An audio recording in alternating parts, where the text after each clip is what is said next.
You can learn knowledge and AI can give us the knowledge, but there's something about what we do with it. Resilience, flexibility and agility, that's lost. I believe we're losing that skill. It's potentially problematic. You know, there's lots of discussion now about how that might be leading to sort of an epidemic in mental health and social skills. It's got red notifications all over it and we're wondering why we've got more anxiety. It said AI could write you a 5-page thesis on what love is. It can't tell you how love feels. Hello and welcome to the first Hullraiser Podcast. The Hullraiser Podcast is all about bringing together industry leaders and sector professionals to talk about social and economic matters that matter most to all of us. We will convene thought leadership, we'll have interesting conversations and we'll explore matters that affect us today and in the future. My name's Lynette Leith and welcome to our first episode. Leon, hello. Well done. Really good to see you. Really glad to have you here today. I would love to introduce you. I've got so many great things to say about you. I love your work and what you're doing. Don't say the not so great ones though. I'll leave those ones. But I think I'll hand over to you to let you introduce yourself to today's episode. Certainly will. So I have an official title, which is a Chief AI Officer, but we'll get to that in a bit. But I'm a co-founder of a company called Think Cloud. It's a managed IT and cybersecurity company. And ultimately, we help people succeed with tech. And I think we're going to be having a conversation around Very interesting. what that looks like, aren't we, today?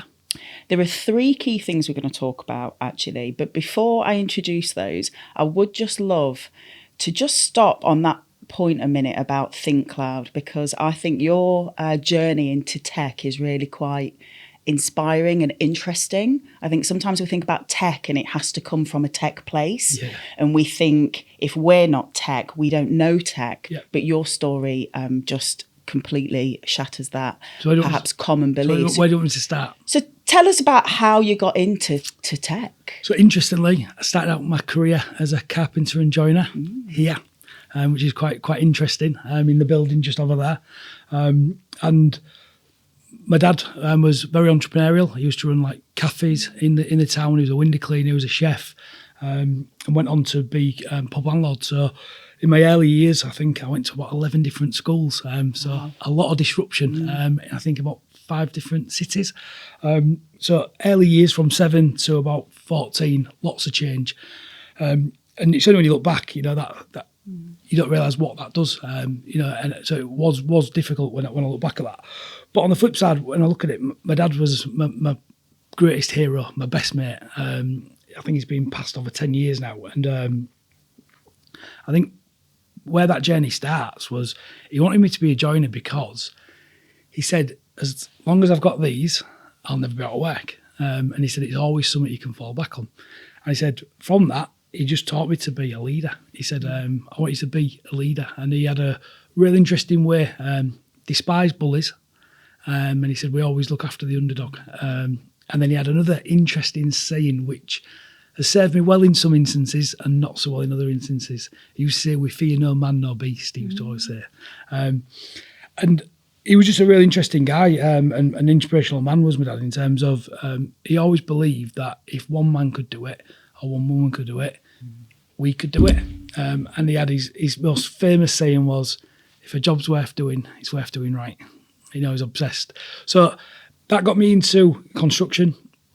And then through one thing or other, I ended up running a multinational construction company and working around the globe. So working for brands like you'll know, Ralph Lauren, Armani, Harvey Nichols.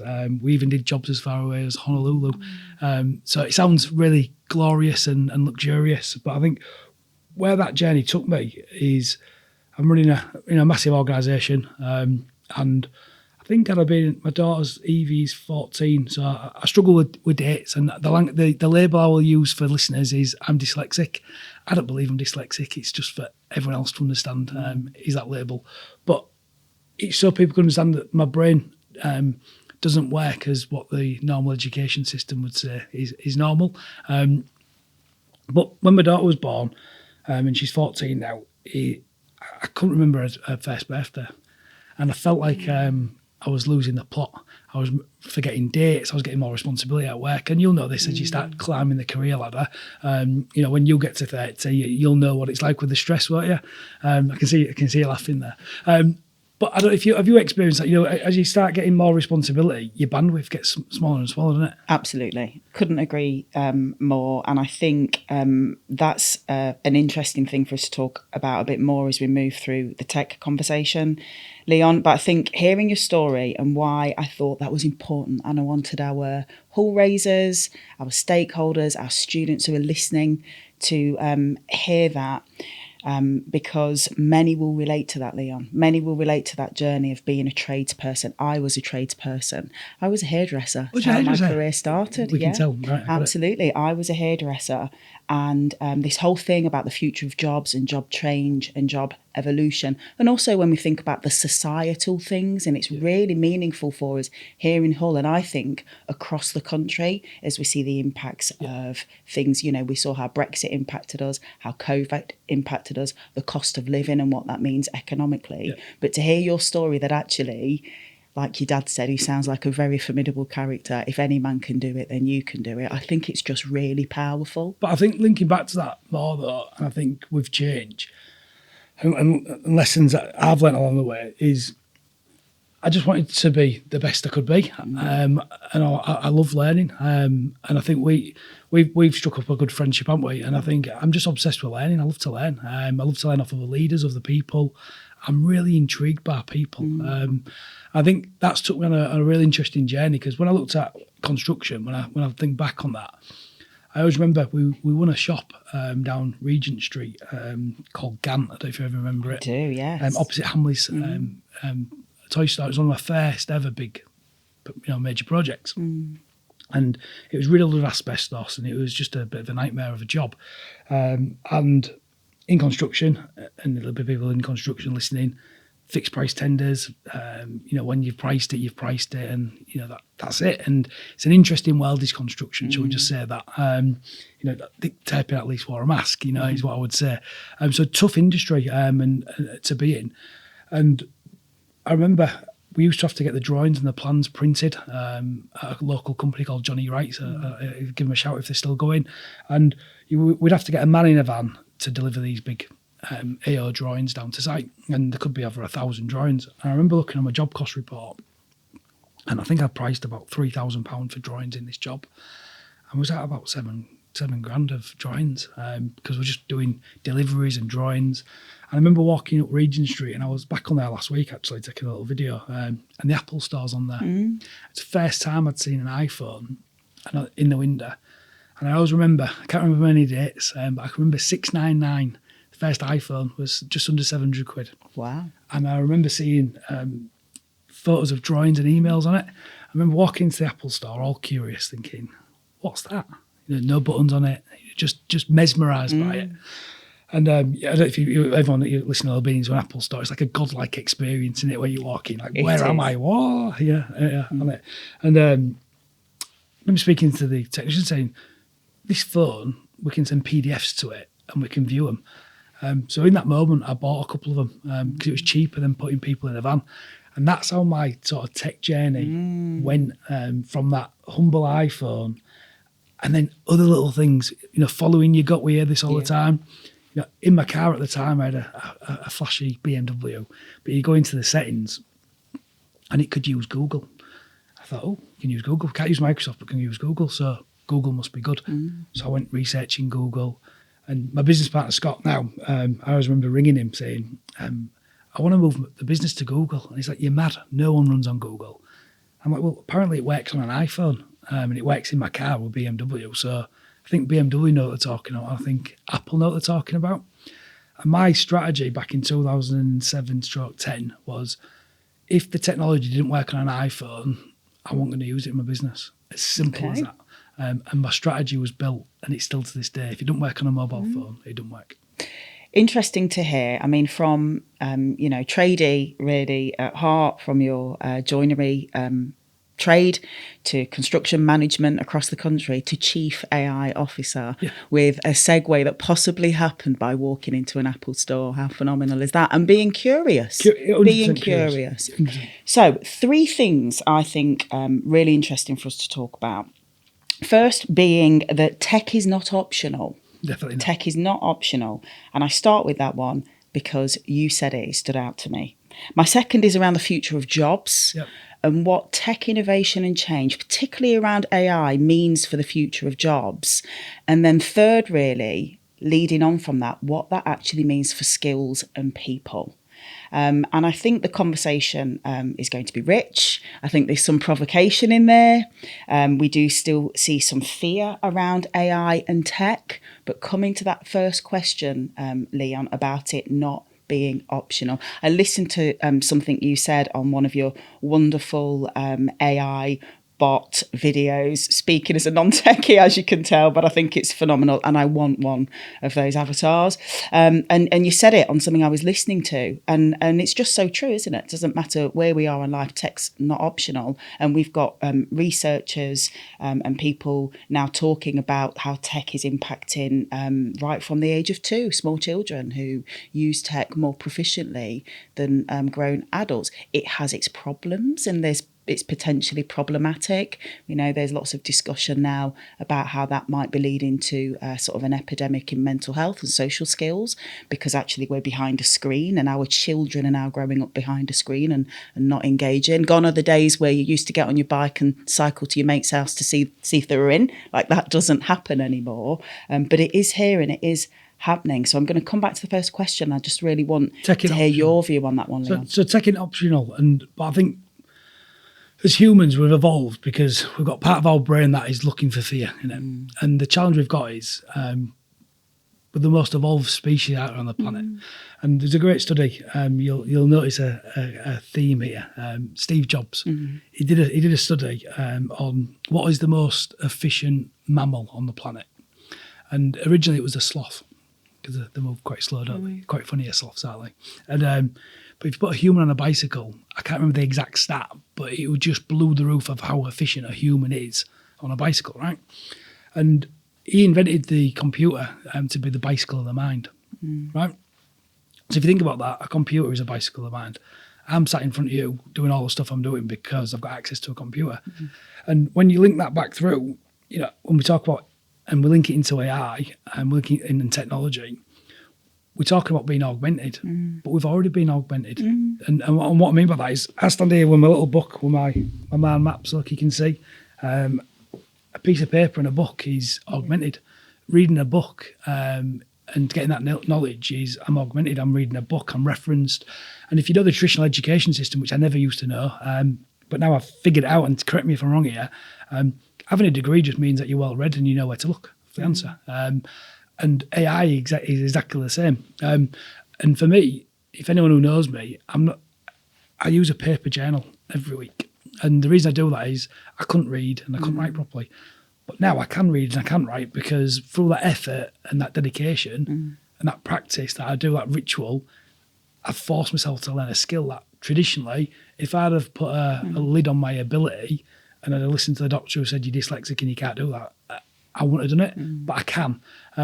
So I think tech ain't optional, because as humans, from when we was using the first flint to light the fire, we've always been doing it, and we're never going to change. I think where that links into fear, I remember when electricity was invented, I was reading an article on that, right, around when electricity was invented. And when they changed all the gas lamps to electric lamps, I think it was in Paris at one point, there's a big fearmonger that we're never going to sleep.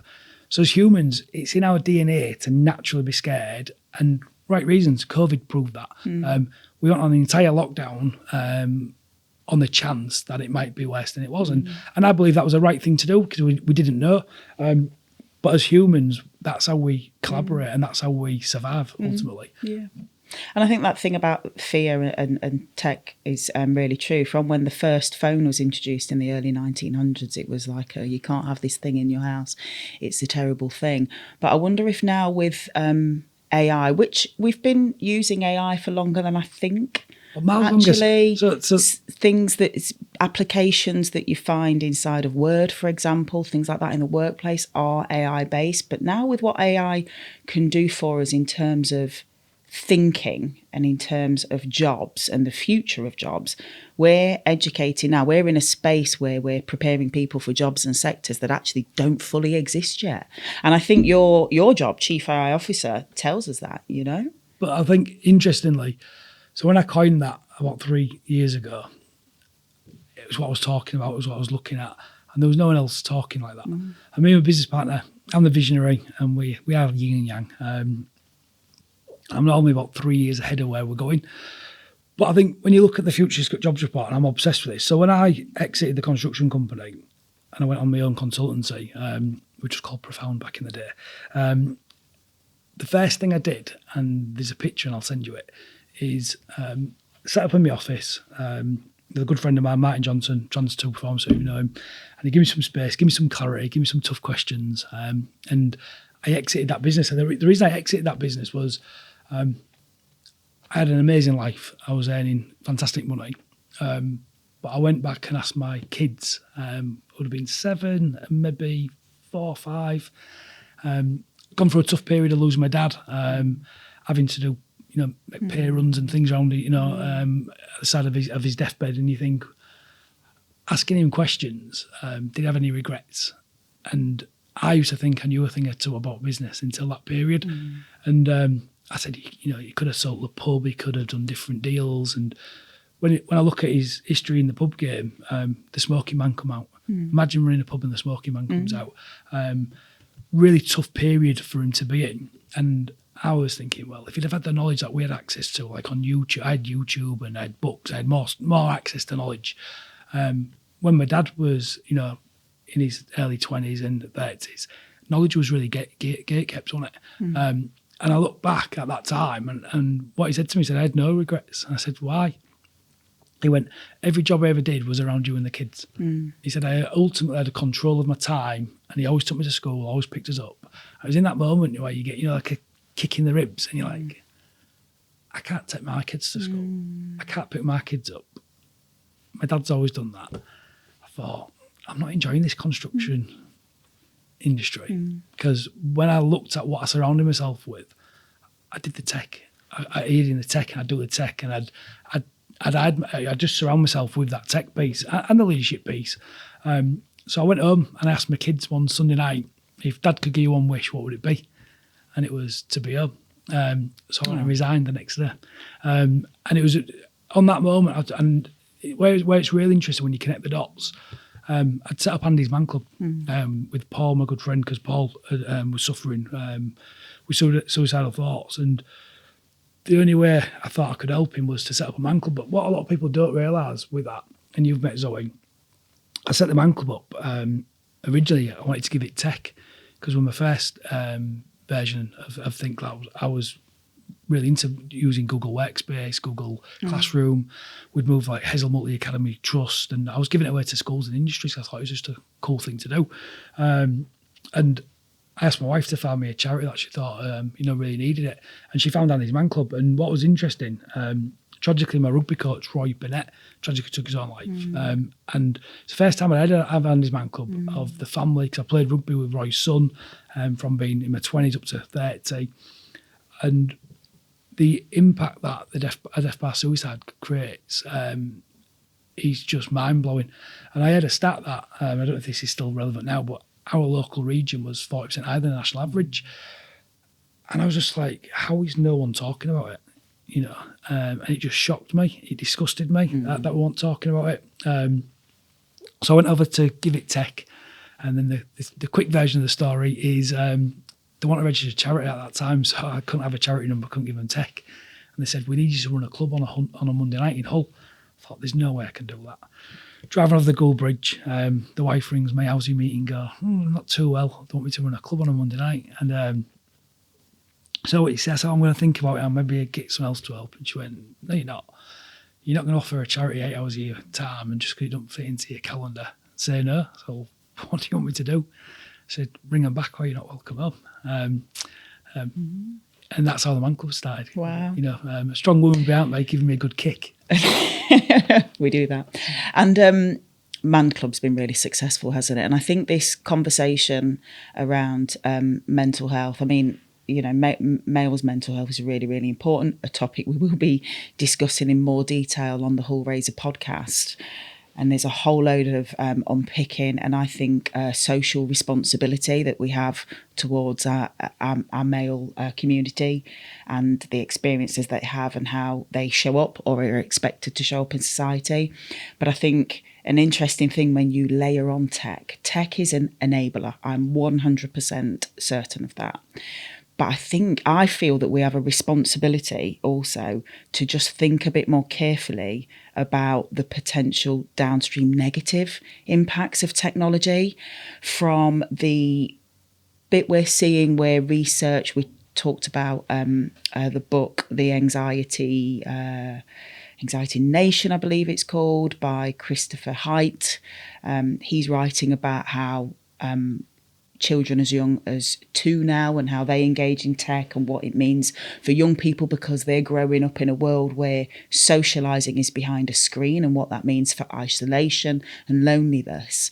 So you've got this wonderful thing, excellent instrument that is going to help progress us in business, in even in society in some respects, in how we connect with each other, how we understand each other and how we get knowledge, but equally creating a culture perhaps for our younger generations, Gen A, for example, where they're going to grow up and they've never seen anything else. Like I said, Leon, long gone are the days where a kid jumps on their bike and cycles out to see a friend. I so disagree with that. But what does tech mean in an environment where we have challenges with mental health and those who perhaps more challenged than others? So, 2 things then. Let's unpack that.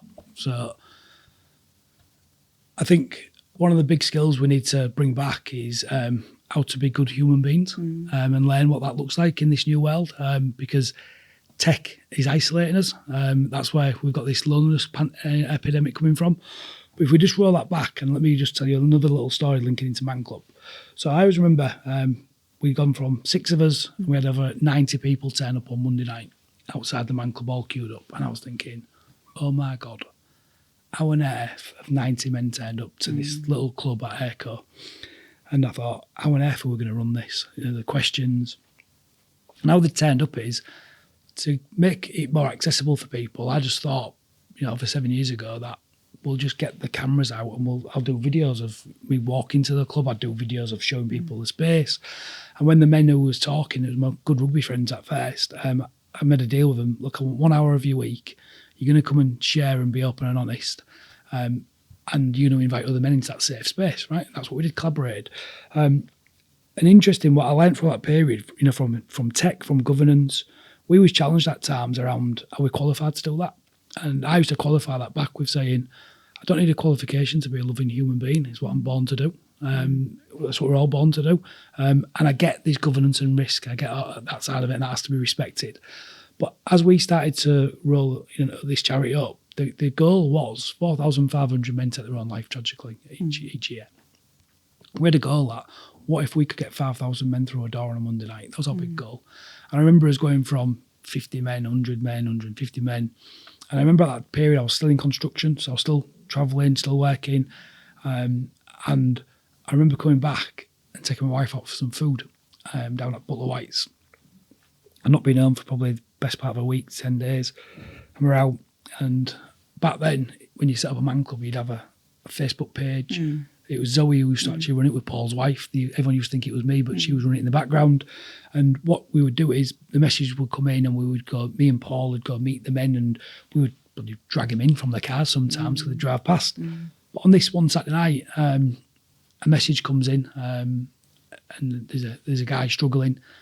So what naturally am I going to do? I get up, I go and I go help. And that impacted massively me mentally, my relationships. And I always remember, because I always think, one thing I've always been good at is thinking about systems. I love thinking about what's the next process. I've always tinkered with technology from tomorrow's world. I've had CB radios. I like making things, you know, Meccano and Lego. And I remember thinking, what if one of these guys who was really struggling was helping, like Paul struggled, was really struggling. What if that'd have been him and he'd had to go out and do that? We can't ever have that ever happen again. And I remember going to a meeting, and this was just as before I started to become a trustee and director of it. I said, what's the purpose of our tech? I said, what do you mean? So I said, what's the purpose? What's the role of a facilitator? Open a club on a Monday night, ask 5 questions, make a safe space, make sure no one answers the questions, pretty much. Okay. Is it running a Facebook? Well, it's part of it. But if you had to say 3 most important things, run a Facebook page or open the doors on a Monday night. Open doors on a Monday night. So I lobbied and said, we need to remove Facebook from any facilitator because I believe it's impacting the mental health, which back then, that was the source of all of our communication. So me saying that has to go and we have to build systems and processes in. Again, tech's got to have a purpose. It's got to be for good. But tech can impact mental health. 100%. It can. It can impact a lot of things though, can't it? But isn't it, and this is the debate, isn't it? I get tech gets a bad name, but us as humans, I don't believe we truly understand or were taught at school how to manage tech. Yeah. So, for example, notifications, we talk a lot about this. I don't have any, I've been doing talks on this. Is social media killing us? I've been doing this talk for probably 7, 8, 9 years. Most people don't know that you can turn your notifications off. And when you look at the psychology behind notifications, they're red, they make a noise. In the animal kingdom, rings and dings, we're looking for danger. So we're carrying around a little device that's pinging and dinging. It's got red notifications all over it, and we're wondering why we've got more anxiety. Yeah, absolutely. Interestingly, my phone hasn't rang or dinged for a very long time, and if it did, I don't think I'd know what to do with it because I have it on silent all of the time. We used to pay for ringtones. I know, right? Yeah, now, if my phone rang, I'd be like, what's this bizarre thing that's happening? Exactly. So interesting. So I think you said something about tech and learning about it and its impact on mental health. But I think it's quite segmented when we look at the users' impact, development of tech. It's segmented because whilst we can see this impact on mental health, it does happen. Lots of things do and have. It's not just tech. It can also benefit. And you talked about teaching the human skills and that whole piece about us being self-ethical and leading ourselves and making our own decisions. And I think that's really interesting when we think about what's happening now with the use of AI and human skills, because we do know that AI will be able to outperform jobs that are done mostly by rote. Yeah, it's happening already. So it gives rise to question, are the traditional graduate entry-level jobs becoming obsolete, and what does that mean for skills? So I find that one really interesting, obviously, as a professional working in the curriculum and skills industry, leading in that space.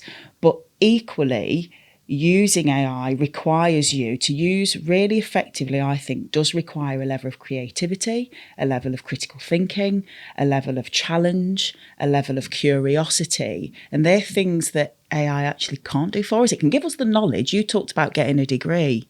It's knowledge. You can learn knowledge and AI can give us the knowledge, but there's something about what we do with it. And I have some really specific thoughts about how I think that should play out in education. We've talked about it before, Leon. I'm a huge advocate for developing 21st century skills in education. We talk about employability. I think 21st century skills today are something hugely different to employability.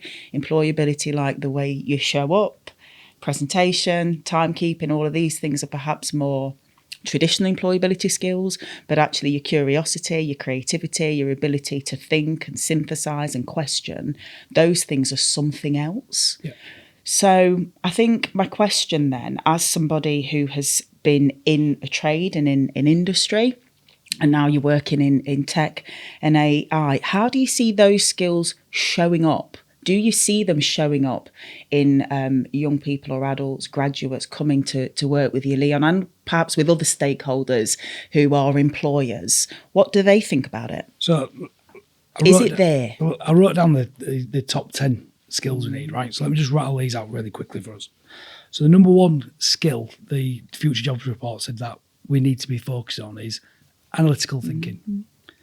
Second one, creative thinking, resilience, flexibility and agility, right? So if we take 1 and 2, analytical thinking and creative thinking, most people traditionally are either left brain or right brain, aren't they? And not many people are blessed with being able to be analytical and creative, right? And what I believe the AI space has done, especially for me, I'm a creative thinker. I'm not an analytical thinker. I can do it. I can put the effort in there. I can say the word, right? But what it's allowed me to do is it's allowed me to use my creativity to also speak in that language. And I think that it's an absolute game changer when you understand the power of that. It's like being able to speak a complete and other language. And I think it's harder for analytical people to be creative. Whereas it's a lot easier now with tech for us creatives to be analytical. So I think it's the world of the creatives at the moment. Is a super one. But if we put analytical thinking and creative thinking in a box, because I believe all humans have got the ability to do both. Can we agree on that? Yeah, absolutely. So then if we go, there are things that are intrinsic to us, aren't they, as human beings, human skills? And then next one then, resilience, flexibility and agility.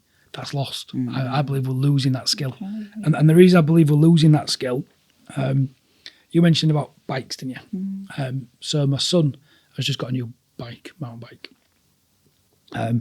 He's been helping in the house. My wife just, left me. I left the business, gone and got a job, gone and followed her own career dreams. Go Zoe. Still upset. And she's smashing it, bless her.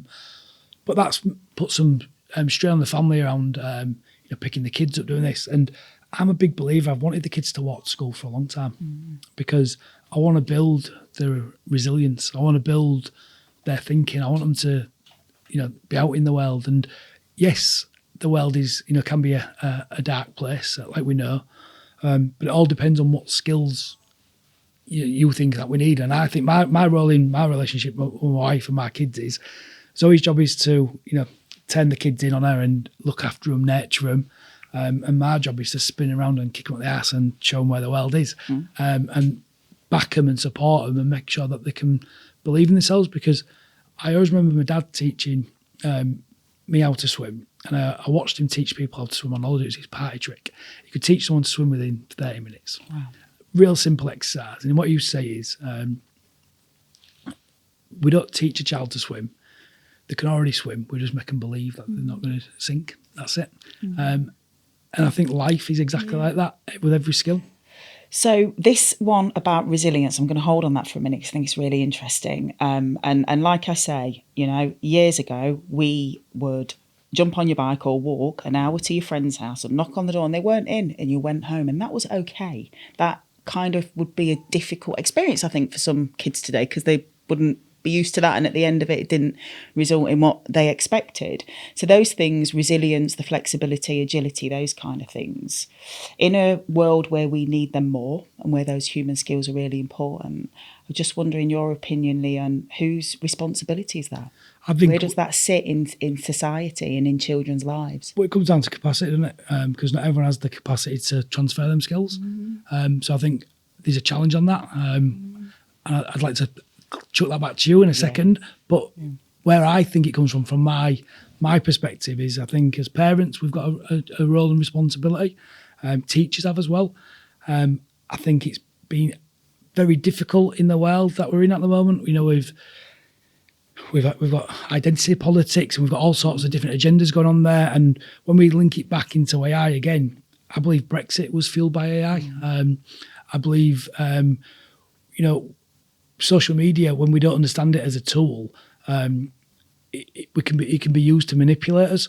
And I think there's fundamentals that we're now starting to see that, with the Cambridge Analytica debate coming out, people are starting to learn, but it's a whole new world we live in. And I think where we sometimes struggle is, I don't believe it's anything new what was going on.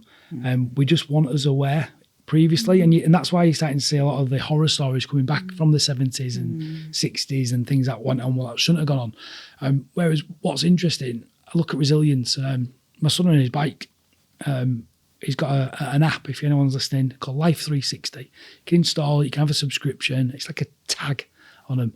But what I found really interesting is he's real open to it with other family members, and I find it quite bizarre how open my children are to having these trackers and these things on.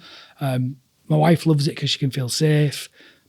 But if you look at where he went over the weekend on his bike at 12 years old, he was miles away. He was a good 10 miles away from us, right? And I empower him to do that. And some people disagree with me that that's not right. But we've got to make it safe for our children. And I'm not saying it's the best way, but it's my way and what we're doing. And it's a way. And it's a way. And I think, for example, I'm a big believer in sport. Rugby's played a massive part of my life. Love sport. I think it's a safe way for you to build resilience. I think sport's not for everyone. My daughter does drama. That's another safe space. But like for my son, last week, he wasn't performing at his rugby. He wasn't putting the effort in. And I felt he was being lazy, considering the effort that we put into taking him to these things. So his punishment last week was his super bike that he's been riding. He got it took off him and he had to walk to school. And the challenge was, what I said to him was, you're going to walk to school and I want you to think this week about what your actions have been like because they've been below par. You only get the prize of the bike for the efforts you put in when no one's watching. There's something there, isn't there, about that family unit and family life for you, Leon, when we're talking, purposefully and personally in this conversation. But I do think personally there is a role for education. There's a role for education. There is definitely a role for parents, but kind of how these things show up in assessment activity, in how we deliver skills and what we do, and how they show up in the system is important. And we are talking about that more and more in education, which is a real priority. We've recently had something happen in the industry, Leon, a big assessment called the Curriculum and Assessment Review that's looking at all of that kind of stuff. And I am always hopeful and ambitious that then that will see change, because a system that enables and empowers teachers to use methodologies in assessment that promote these things will mean that alongside tech, young people and adults are also developing those emotional skills and the emotional intelligence, which something like AI can't necessarily do in human form.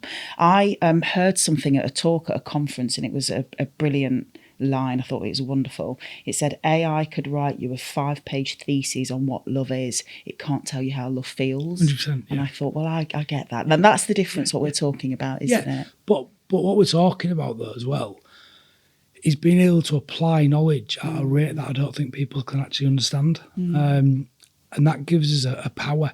And I think I just want to pick up, right, just so you understand, because I always forget with my little brain, there's an acronym called CRUD. Right, and it stands for create, read, update, delete. I always I forget the update one, right? But the internet is built upon, every computer system is built, or database is built on that. And a graphical user interface, like a mouse where you click on a button, it's just telling it where to click and where to go. It's ones and zeros, right? But for anyone listening who can do a pivot table in Excel, can you do a pivot table in Excel? Oh, it depends to what degree. But could you'd have a go? I can do a lookup. Yeah. Yeah, it depends what the main data source page is like, would limit my pivot table. And I might have to ring someone in MIS or in the finance office to say, can you give me a hand, please? Right. But there you go, that's resilience, isn't it? Right, and adaptability. Because as humans, there'll be loads of humans listening on here around using Excel. We've all got that friend who's created us a formula. We don't really know how it works, but we'll have a go. And then you go look at it, and I don't know if you remember the $ next to it, because it anchors it, and you think, oh, I forgot about that. There's nothing more complicated, I don't believe, than looking at a really complicated Excel formula. Then you start looking at computer code. And where the game's changed now, though, with natural language, we don't even have to type. We can talk, and we can build applications and things that we only dream of. And the one I go back to, and I'm going to show it on here, there's an idea I had around AI, and it was a model that I'd been transcribing lots of meetings I have, and I asked people if I can do that, putting all my notes in, and I wanted to come up with a model that links psychometric testing to IT and to also AI. And I think one of the things I think education needs to help us understand really quick, because the biggest game changer for me was understanding a psychometric test, like a Belbin's, a Myers-Briggs, But one of them, what I love is one called Giant, which I'm a huge fan of, and they all map together. But when you look at something as simple as Giant, it says you're one of 4 people. And I think if you can make it safe that we can be different, whereas what I experienced when I was at school was getting us ready for a factory line, cookie cutter. And that's that point about assessment methodology. But I do think that in education, we've got the opportunity to also be creative. One of the reasons I love FE and love this environment is because we can do that. You guys are really creative, really, yeah. Thank you. But I think what you guys do, and we are going to talk about being a Hullraiser, aren't we? Is what I love is you weren't born in Hull, but you're from Hull, right? I love this, and I love it, and I love the way you put us on the map. You're loud and proud about us, because one of the big challenges we have around mental health and also our demographics, and I don't know if you're on your podcast, Reverend Tony Cotson, who was the chaplain for Hull FC, and just a great man. He's Reverend Tony Cotson. And when we was running Man Club, we became real good friends with him. He has some fantastic stories. Yeah. And I used to pick his brain and say, why is this region 40% higher? What's going wrong with this region? And he gave me a theory of his, which I thought, actually, and he said, traditionally in Hull, we've got a fishing heritage. Fishermen was quite, there wasn't religious. And he said, we've lost faith, and we don't have any faith. And I think when you look at that, whether you are religious or not religious, I believe there's a power bigger than us. I definitely believe there is. There's too many coincidences. When I follow my heart and follow my gut, good things happen. When I don't... About authenticity. Yeah. Authenticity. So, final question then, coming back to that point, and thank you for that. You gave us a really great segue into Hull and what we're all about. And for me, I do love this city. I love this region, and there's something about authenticity that really shines here. We're really proud of our heritage, and we're really proud to be Hullraisers. So what does it mean to you, Leon, to be a Hullraiser? Just looking after each other. We're in it together, aren't we? That's nice. I like that. Because we're not getting out alive, are we? No, we're not. We're not. So talking about being in it together, we ended the conversation then. We got to talking about the whole thing around psychometric testing and behaviours, and I think that's a whole discussion that we can have, Leon. So I would love to welcome you back to that, because that's another conversation that we often end up down a rabbit hole in, and I think there's a lot to be learnt for education and employers and parents even when we start to talk about that stuff. So I'm going to put a pin in that one and definitely invite you back for a proper deep dive into that. But thank you. It's been brilliant. Thank you very much, Leon. It's been really nice talking to you, and we could have talked all day. I can't believe how long we've got through that.